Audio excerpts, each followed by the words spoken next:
That was Message in a Bottle back to 1979 by The Police, a song that I loved back then when I was 17 years old. Playing drums on that track and a key member of The Police, one of the three people that started the band and the heart and soul really of the band is Stewart Copeland, and he joins us from Los Angeles. Hello, Stu. How are you doing, mate? Pretty good. Hello, Queensland. Yes, hello from Queensland to California, and it's good to see there's been some rain recently. But I got to tell you about Message in a Bottle because I was 17 years old when that came out, and I was on a summer camp chasing girls. I just left school, and that was playing on the beatbox. Everyone was singing along to it. And the previous year, it was "Staying Alive" by the Bee Gees, but people say that there's a certain age where you really are very impressionable to music, and that was the age that I was, being a late baby boomer. That was the sort of anthem of me leaving school. But what's the background to that song? Because the drumming on that track is phenomenal. Well, humans are very much like ducks. Um, and when a duck gets out of its shell, the first warm body it sees is mummy. And humans, when we hit 16, the age you were, uh, the first cry of outrage, of rebellion, that's daddy. And for me, it was Jimi Hendrix, and I am deeply honored to have been such for you. At that impression, at that age, that's when all the hormones are, and that's when the deepest impressions I think are made on who your heroes, your artistic and musical heroes, are going to be for life. Yeah, of course, that was from the second Police album, Regatta de Blanc. But my brother, who was 18 months younger than me and had much cooler music taste, he had Elvis Costello and The Jam. He Oh, much already had cooler. Atlantis d'Amour, and that was an album that I could hear. And I'm thinking, oh, that's the same band that my brother Matthew has. And so I guess Message in a Bottle was the first number one in the UK, and it was the first huge hit in Australia as well. Yeah, I think that is when Stingo hit his songwriting stride.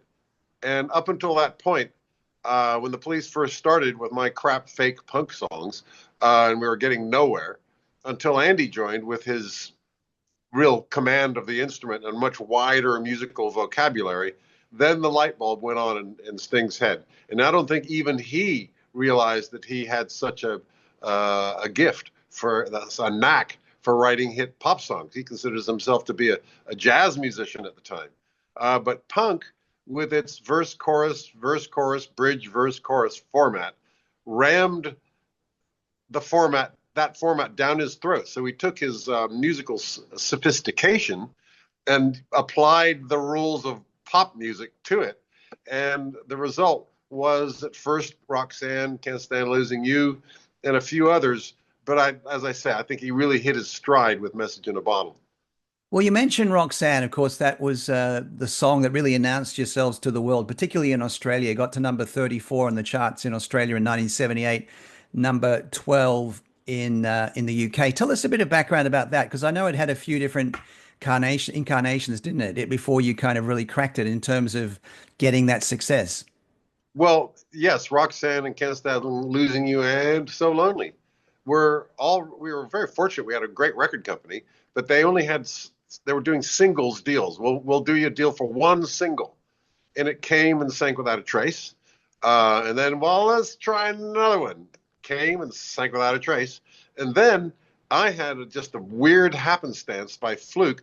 I had a really crap song that I wrote myself and recorded and played all the instruments, guitar, bass, drums, piano, and even sang the darn thing under the name, a fake ID called Clark Kent. And nobody knew who it was, because if they had known who it was, the drummer in that dodgy fake punk band, I would have gotten nowhere. But I made the Radio 1 playlist, and I'm having a little hit.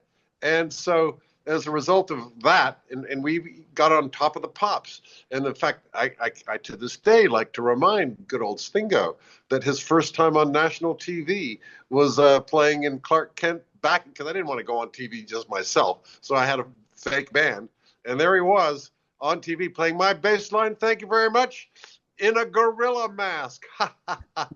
Of course, he did eventually get the last laugh with Every Breath You Take, Message in a Bottle, Rocks, et cetera, et cetera, et cetera. So what that meant was that the record company said, well, we better sign these guys. And so then they did an album deal with us.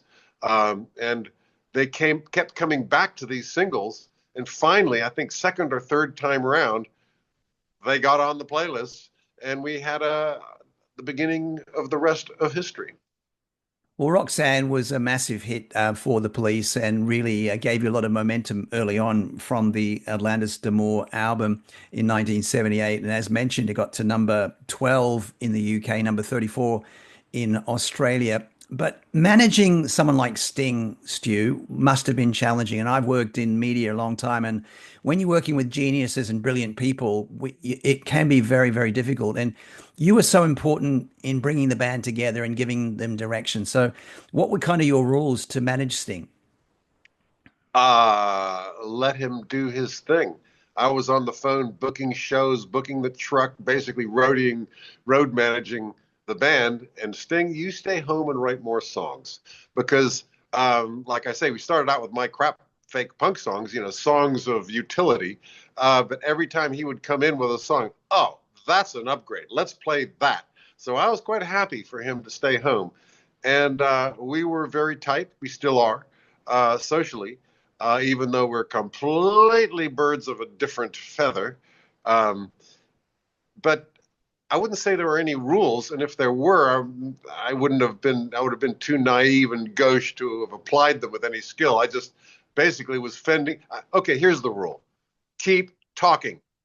When I first called him up in Newcastle from London, and I said, look, this is a call about you, not your band Last Exit, just you as an individual. And he says, keep talking. Okay. So he's available. All right. But the other part of it was that's what I had to do for the next 2 years. Keep talking. Yeah, we got a photo session coming up. We got an interview with Queensland Radio coming up. We got it's all happening. We got a gig playing here. But, I had to keep talking and to keep the mojo going because the music was not what he was into at all, but he could see that the scene was happening and that I had some kind of handle on it. So I guess the rule was to keep talking, keep upbeat. Well, it's all documented beautifully in Stewart Copeland's Police Diaries from a couple of years ago. You were a 26-year-old American, but you'd lived mostly abroad, and you had this vision of trying to make the band something big. When you look back now at that 26-year-old, what do you think? Were you thinking, wow, I was really on the seat of my pants? Or were you thinking, oh, this is very strategic? He was hard working. I look at those diaries, woke up, drove across town to pick up the truck, drove back to Andy's place to pick up his gear, picked up Sting, rehearsed until 3 o'clock, loaded the gear back in the truck, drove Andy's gear back, drove the truck back thing, then had a curry. Lots of Then went curries, out, Stu. Lots lots of of curry, curries. every curry, note. But the man, just all day, every day on the mission. Man, it makes me tired looking at it. And on one, I wish I could tell that youngster, dude, relax. It's going to be all right. We're going to be fine. But if I had said that, that would have been really bad advice. That anxious guy on the phone, shaking the tree, made a contribution to our success. Well, there are only 5 studio albums, and they were all very successful, particularly the last four all got to number one on the charts. Zenyatta Mondatta in 1980 had Walking on the Moon as one of the tracks, one of the singles, got to number 9 in Australia, number 1 in the UK. Very simple song, Stu. What's the background and the composition of that one? I believe the song started out in a hotel room late one night, and the original lyrics was "Walking around my room," and he eventually came up with a more cosmic vision for the lyric. It was kind of reggae-ish. All of our stuff was reggae-ish, but not true reggae, because everybody was kind of slavish. Reggae hit the London scene, and everyone was trying to figure it out. But I had a secret sauce, a secret ingredient, which was Arabic music, which I'd grown up with, which was in my DNA. And Arabic music, the Debki dance and the baladi music, they call it, which is basically country music, has rhythmic features that are overlap with reggae, even though, to my knowledge, Jamaica never colonized the Arab world or vice versa. It's just a coincidence. So the drop kick on beat 3 of the bar, 1, 2, 3, 4, 1, 2, 3, 4, and also the omission of 1 of the bar, 2, 3, 4, 2, 3, 4, void 2, 3, 4. These, and then the up check, check in Arabic, check, or reggae, all that by different means actually meant that I could feel with right in my bloodstream that drop on the 3rd beat of the bar. And it just came really natural to me, although I did listen to the Jamaican cats and caught plenty of licks. I had my own stuff, and I could play with it, and I could do other versions of it, and the world at large heard it as reggae. We're speaking to Stewart Copeland about the journey of the police. Also from the Zenyatta Mondata album in 1980, massive hit for the police. Don't Stand So Close to Me got to number 3 in Australia, number 1 in the UK. How much was that autobiographical, do you think, when Sting wrote that? Oh, not at all. And it only became controversial during the Me Too era. Up until that point, it was based on a famous book by Nabokov, Lolita. And it was that situation which he must have crossed his mind as a teacher in that point. I mean, he's human, and it must have crossed his mind. What would it be like to succumb to the temptation of these flirtatious adolescent girls who want to bring an apple for teacher? But, I know the guy. It never would have gone beyond just considering the predicament of that older man in Lolita. And it was kind of pathetic. And he certainly didn't identify with it, but he did see the angst of that storyline. He doesn't play that song anymore. I do, but he doesn't. Well, that song, Don't Stand So Close to Me, got to number 1 in the UK. By Number the way, 3. by the way, he said no to a lot of money for a Right Guard commercial. Oh, wow. That's interesting.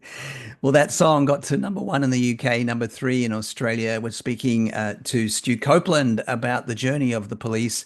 You were about 10 years younger, weren't you, than Andy Summers, who was already a very established guitar and so important to the success of the police. How was it getting him involved in the band, and how much do you think he was part of that massive success and the sound that you created? Critical, of course. He was, as you say, a legendary triple scale, which means you pay me once and you pay him 3 times. And we met him on a session where we were getting paid once and he was getting paid 3 times. And he walks in, and after a day working with him, Sting and I, who are kind of a jobbing rhythm section, we did sessions, driving home Sting after a day of actual music. He was just going, we got to get that guy. We got to get that guy. And I'm going, yeah, great. Sure. I agree. Of course. We're not going to get that guy. We can't afford him. We got nothing to offer him to join a fake band that's dead in the water. And so, but then we ended up doing it was a guy called Mike Howlett. Long story. It was his album we were doing, and he had some dates, some shows, and we played a couple shows with Andy. And we even threw in a couple of police songs there to flesh out Mike Howlett's set. And so Andy did know a couple of our songs. But all the while, Sting and I are plotting and scheming. How can we get this? Sort of, like this dreaming, basically, without much hope. Until one day, I ran into Andy Summers at the Oxford Circus tube station. And he pulls me into a cab and says, Stuart, you and that bass player, I think you've got something, but you need me in the band, and I accept. Wow, that's then it was worth the chase, and running into him at Oxford Circus, you were prepared to try and get him in the band, and it worked. I actually hadn't really had much hope of that, and then he brings it up out of the blue, and okay, well, I had to kick the wheels a little bit, and I had to say, look, Andy, you realize there's no record company. I'm the record company. Management, you're looking at it. Road crew, that's you. And he, to his credit, he wouldn't take that for an answer. He said, no, he had been playing on big albums as a sideman, but he wanted to be on the front cover. as a member of to be in a band, to be the artist, and a three piece, and he saw potential in Sting and I, and so he insisted on joining the group. And when I called up Stingo, he was just, yeah, that's it, he's in, that's it, okay, done deal, done deal. Uh, and I said, hang on, he's going to quit in 2 weeks. He's going to see the misery of our wretched career, and but that's it. He's in. Okay, the next issue was that Andy did stipulate that it shall be a three-piece band. So there's the little matter of Henry Padovani, our original guitarist, who was near and dear to us. He was the only genuine punk in the band. And while I was working the phones and Sting was writing songs, Henry was on the scene in every club watching, ingratiating, the NME, Melody Maker. They all thought Henry was the soul. Any soul that the police has or credibility is down to Henry Padovani. And by the way, he was extremely cool. Leather jacket, collar up, dark shades, Corsican guy. And he did play those three chords that I taught him really well. So we had to get rid of Henry. It was really a problem for us. It broke our hearts. But, and by the way, Sting is an extremely loyal man. This was tough. But music supersedes humanity. Well, it was definitely the right decision. And the 1980s rolled around, and the Police were quite a different band, Stu. And I have to admit, I prefer the 70s Police, but the Ghost in the Machine album, 1981, Oh, that's a spawned. big debate, by the way. It is a big debate. It is a big debate. The first three were recorded by Hugh Padgham, a local doctor, in his studio above the dairy. And the last two were recorded by Hugh Padgham, super splendiferous, recorded Genesis, and really knew what he was doing. And the sound really expanded. Now, some, like yourself, prefer the earlier kind of do-it-yourself sound of the first three albums. Others prefer the sparkly big sound of the last two albums. Well, the 1981 album, The Ghost in the Machine, had Every Little Thing She Does Is Magic. Stu Copeland, tell me about that song and how it was a bit of a departure from what you were doing earlier on. Well, I think that song was written in rebellion to the punk world that we inhabited. I believe on a bus down to the south of France, in a bus with the Clash, the Damned, and all these other punk bands going. It took a 2-day journey to get down there. We're stuck, and he was in the back of the bus going, "Every little thing she does is magic," and just as a kind of rebellion against that. But he was hung up by what rhymes with magic. The only word he could come up with, was pelagic, magic and tragic. That's But he found a way to make it work. But that song was sitting there, and I would hear him strumming it occasionally. And it wasn't until album 4, perhaps, where he went off to Canada and did like a super. By this time, we all had home recording studios, and he did a version of it, probably for his own use. But we heard it and said, "Dude, give it up, come on, give it up." And so he did, and we did. And it was a very good song for us. Every Little Thing She Does Is Magic was #1 in the UK, #1 in the US, #2 in Australia. We're speaking to Stewart Copeland By from. the way, you've got all the facts and figures there. Just a little anecdote. I don't want to spoil your data, but we tried to record that song every which way. He had his demo, which was a hit. There, you just released the demo; it's a hit. But we tried to policify it. We did the reggae version, we did the heavy metal version, we did the jazz version, everything like that. Nothing. Finally, one grumpy morning on Montserrat, I said, "Okay, give us your dumb, stupid demo. Just run the demo down and I'll play along with it. And I'll show you how that doesn't work." And so there, with a little bit too much caffeine, I suppose, we played the song down once against his demo with him standing over me, saying, "Okay, chorus coming up, chorus, okay, guitar," and sort of waving me through the changes.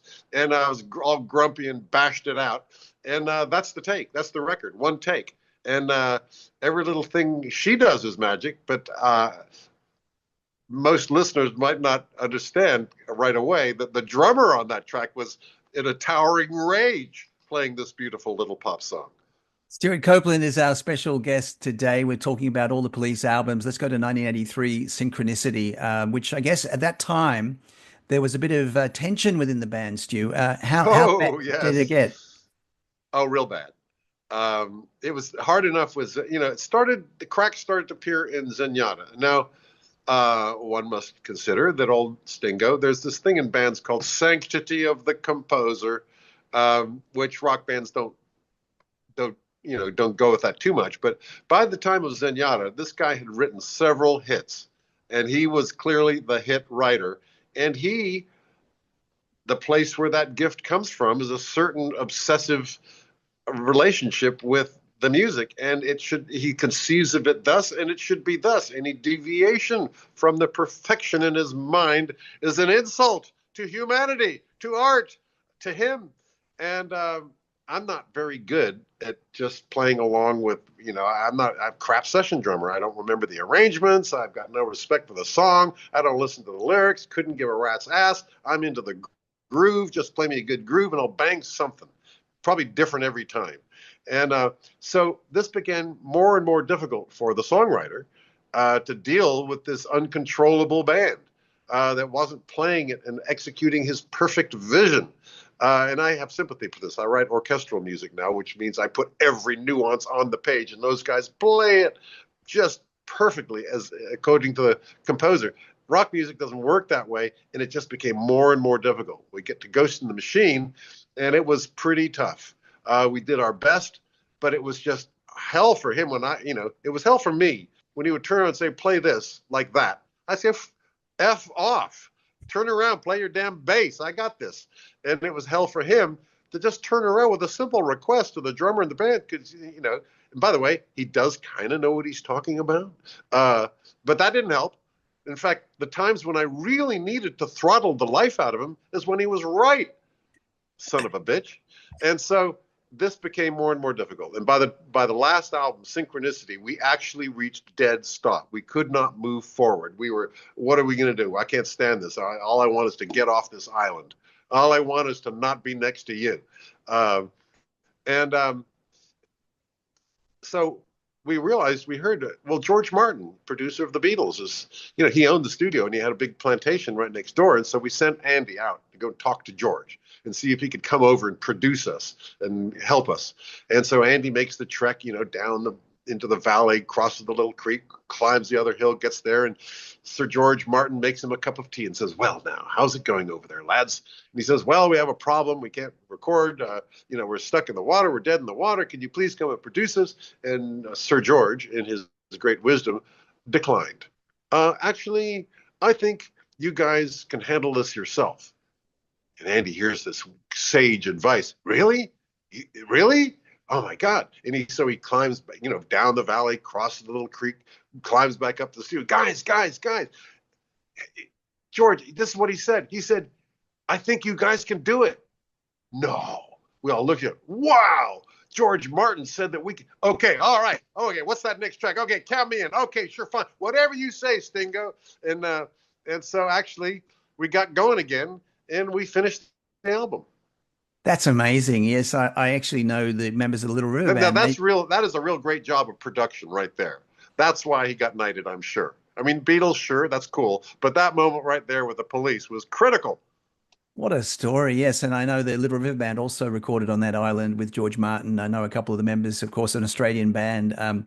We're with Stu Copeland talking about all the hits of the Police and the albums and some incredible backstories. And there was going to be a sixth album until you had a riding accident, Stu, and that it never happened. Do you think it was fate? And take us back to that moment when you fell off a horse, right? Well, it wasn't. I did not fall off a horse. Let me correct this right away. The horse did a somersault. I was obliged to dismount. Okay. And in the Okay. course of that, broke my collarbone. And so now that we've got that straightened out, we were going to go back and to re-record previous hits. And to this day, I can't think of what the logic was. I think it was something to do with, well, studios are better now. We're a much better band now. So let's go back and get it right this time. And so we only got, so the horse did a somersault. I was obliged to dismount and broke my collarbone. And so I couldn't play.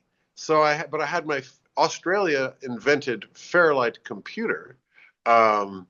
uh, up again, and Sting had his New England invented synclavier computer, and I couldn't play, but I could program the drums, and we got as far as doing one song. I've heard that we did two songs, but I don't know what the other song was, and the tapes have gone into the ether. But we did a version of "Don't Stand So Close to Me" that was roundly hated by all. I actually thought it was really cool. I mean, the drums suck because it's a machine, not me. But the vocal arrangements that Sing did, I thought it was really cool. I thought it freshened up, but the world hated it.